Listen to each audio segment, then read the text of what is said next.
दीपक आबांनी वैयक्तिकरित्या हा निर्णय घेतलाय, हा चांगला पायंडा आहे। मात्र मुख्यमंत्र्यांनी असं होऊ दिलं नाही, सगळ्या मंत्रिमंडळाचं वेतन देऊ दिलं नाही, तसं का?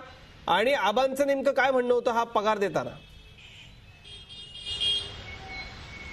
अजित, बुधवारी जी राज्य मंत्रिमंडळाची बैठक झाली त्या बैठकीत आर पाटलांनी हा प्रस्ताव ठेवला होता की मुख्यमंत्री आणि उपमुख्यमंत्र्यांचं 2 महिन्याचं वेतन, सर्व आमदार आणि मंत्र्यांचं 1 महिन्याचं वेतन आणि कर्मचाऱ्यांचा 1 दिवसाचा पगार हा दुष्काळग्रस्तांच्या निधीसाठी द्यावा।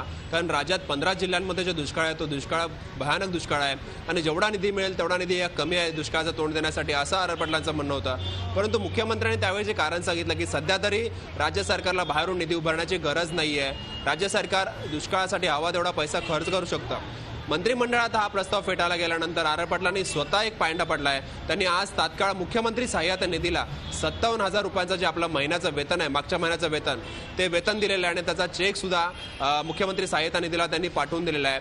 अशा प्रकारे मंत्रिमंडळ बैठकीत जरी त्यांचा प्रस्ताव धुडका असला तरी वैयक्तिकरित्या त्यांची जी इच्छा होती की दुष्काळासाठी मदत करावी आपल्या पगारातून, ती त्यांनी पूर्ण केली। मुख्यमंत्री सहाय्यता निधीला आपला 1 महिन्याचा पगार देऊन आता इतर मंत्री किंवा आमदार यातून काही धडा घेऊन हेच पाऊल उचलतात का ते पाहणं महत्त्वाचं ठरणार आहे। कारण अजित, पाण्याबरोबरच अनेक ठिकाणी शेतकऱ्यांच्या बागा शेतीच्या शेती जळालेल्या आहे। या शेतकऱ्यांना नुकसान द्यायचं म्हटलं तर राज्याला मोठ्या पैशाची गरज आहे, मोठ्या निधीची गरज आहे। हा निधी उभारणं राज्य सरकारला शक्य नाही, तर अशा माध्यमातून मध्ये मंत्री असोत, आमदार असोत किंवा इतर सामान्य जनता असतो, कारण आपल्याला माहिती आहे जेव्हा नैसर्गिक आपत्ती येते तेव्हा मोठ्या प्रमाणावर निधी हा बाहेरून जमा केला जातो। मग तो स्वयंसेवी संस्था असोत, विविध उद्योगपती असोत, सामान्य जनता सुद्धा अशा गोष्टींसाठी हातभार लावत असतं। तेच आर पाटलांचं म्हणणं होतं की राज्य सरकार मदत करेलच, परंतु सामान्यांकडून जर हा पैसा आला, मोठ्या प्रमाणावर निधी उभारायला, तर दुष्काळग्रस्तांसाठी निश्चितच एक मोठा दिलासा ठरू शकेल, त्यांना आपल्याला जास्तीत जास्त मदत करता येईल। हा मुद्दाच त्यांनी परवाच्या कॅबिनेटच्या बैठकीत मांडला होता। अजित, निश्चित दीपक, तुम्ही असेच राहा आमच्यासोबत। आणि खरं तर हा वैयक्तिक सगळा आबांनी दाखवलेला एकूण दुष्काळग्रस्तांच्या बाबतीतला आपलेपणा आहे, पण अशाच पद्धतीने निर्णय घेतलाय महाराष्ट्र राज्य शिक्षक संघटनेने देखील। शिवाजीराव पाटील आपल्याबरोबर आहेत, त्या शिक्षक संघटनेचे अध्यक्ष। शिवाजीरावजी, आपल्या लाखो शिक्षकांनी, लाखो सभासदांनी देखील आपला पगार देऊ केलेला आहे दुष्काळग्रस्तांच्यासाठी।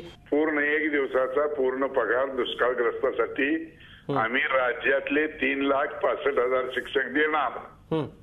तो साधारण 13-14 कोटी रुपये होईल, असं 2 महिने सतत देणार। अत्यंत महत्वाचा हा निर्णय आहे आणि आम्ही अभिनंदन करतो शिवाजीरावजी, आपलं धन्यवाद व्यक्त करतो। आपण राज्याच्या या सगळ्या दुष्काळग्रस्तांच्यासाठी इतका मोठा निधी आपण उभारून देत आहात। शिक्षकांचं जाळं सगळीकडे पसरलंय महाराष्ट्रभरात, आपण नेते आहात या 3,65,000 शिक्षकांचे। दुष्काळग्रस्तांना इतरही काही मदत संघटना करणार आहे का? ठीक आहे, धन्यवाद, आभारी आहे। धन्यवाद। हे शिवाजीराव पाटील आपल्याबरोबर होते, अध्यक्ष शिक्षक संघटनेचे। 3,65,000 शिक्षक आपला 1 दिवसाचा पगार 2 महिने तब्बल देणार आहेत आणि 13 ते 14 कोटी रुपये इतकी ही रक्कम होते। झी 24 तास, एक पाऊल पुढे।